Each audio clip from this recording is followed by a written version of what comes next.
Well, hello. I have a question for you. How many of you have missed me?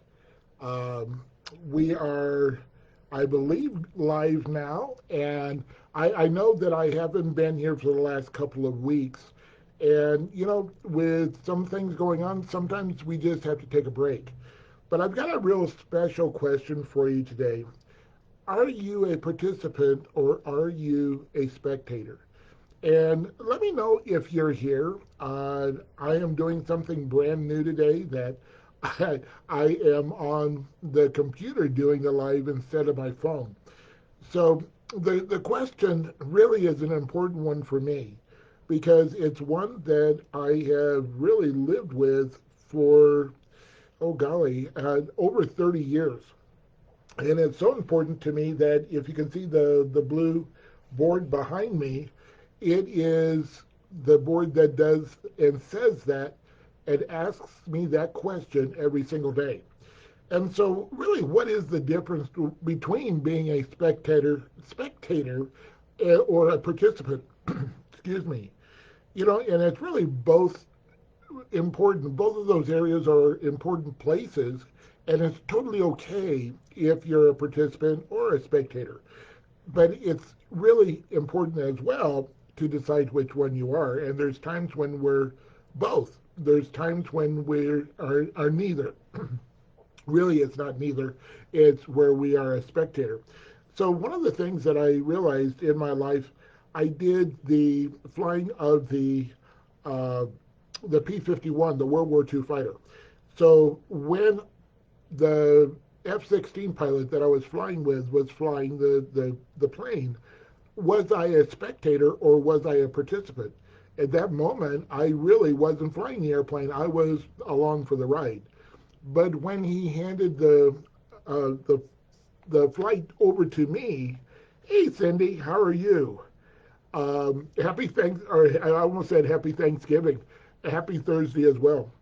But when he handed the airplane over to me, I transition from being a spectator to being a participant because I was now flying the airplane.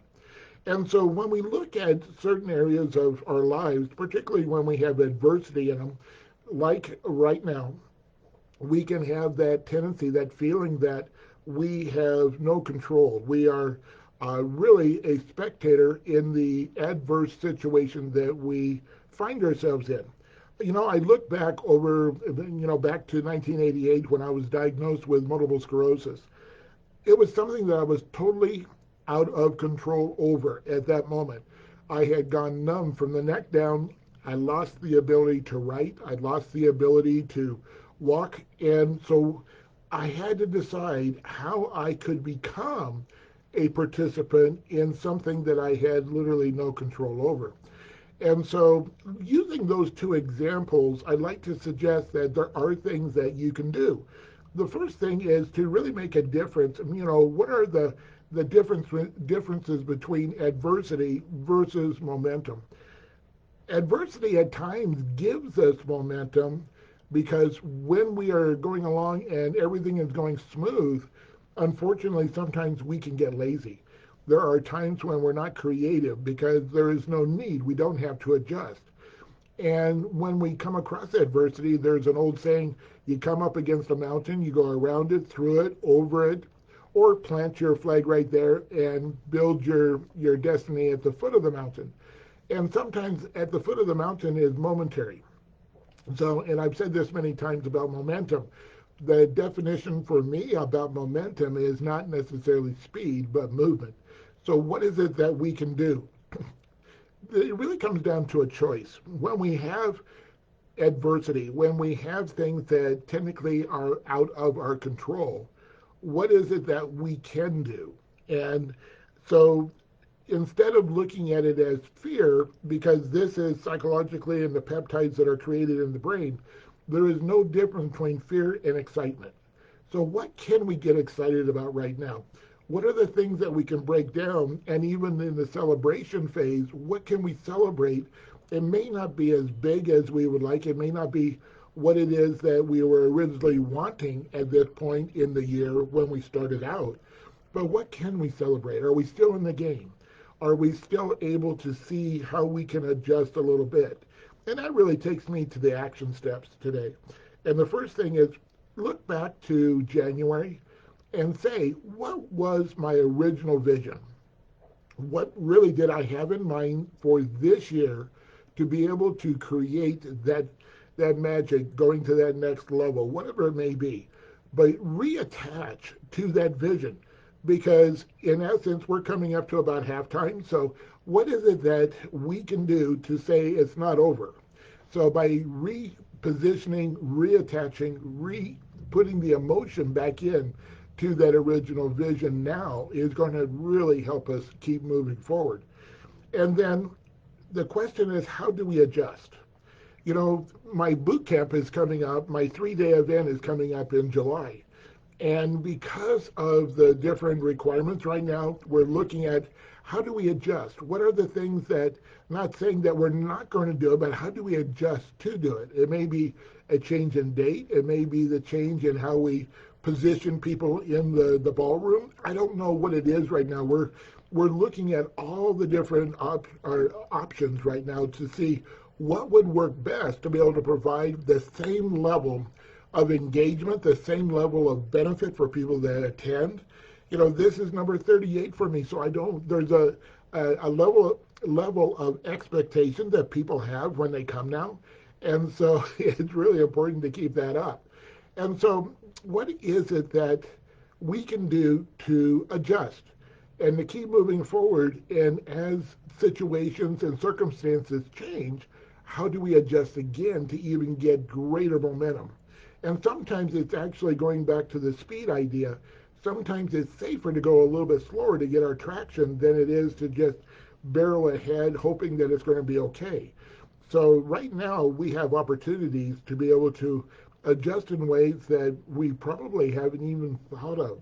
There are things that are available to us today that we thought might be a good idea to do later on, but right now we have those opportunities of actually implementing those.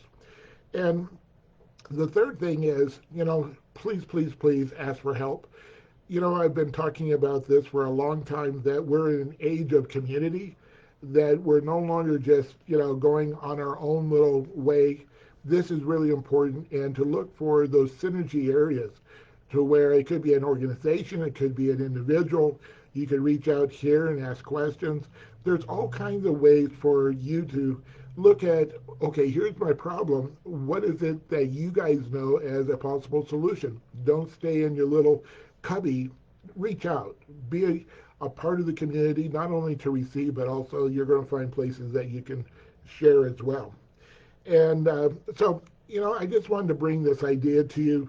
Please, please, please keep the momentum, that movement up.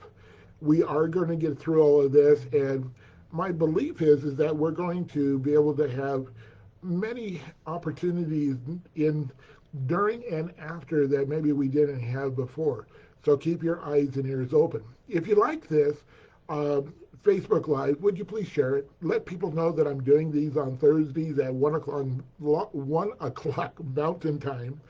And you know, it's just building the community. Let me know where you're listening from, whether it's a replay, if you're live. Again, I'm hoping this is going through okay. I see Cindy had made a comment here, so someone is with me. And also, we put these on YouTube. If you're wanting to get a lot of specific information about building businesses or any of the technique structures that I've been talking about, I put a lot on my YouTube channel. Go, and if you subscribe, you'll be given the announcements on when those are coming out. And then the boot camp is coming up next week. Not next week for the boot camp, but we're launching the actual promotion. So be watching for that. And if it feels right for you, if you're wanting to come out and be with a tremendous group of people and, you know, just, you know, learn what we're all about, I would invite you to attend. So until next week, thank you for coming. Thank you for attending. And I also always ask if there's a subject or a topic that you would like me to address on the Facebook Lives, please reach out. Email me at Gary at garybarnesinternational.com and let me know what that is. and I'll be able to do that if I'm able, and just love to be able to bring important elements for you right now that's usable. So have a great week, and I'll see you next Thursday, 1 o'clock Mountain Time.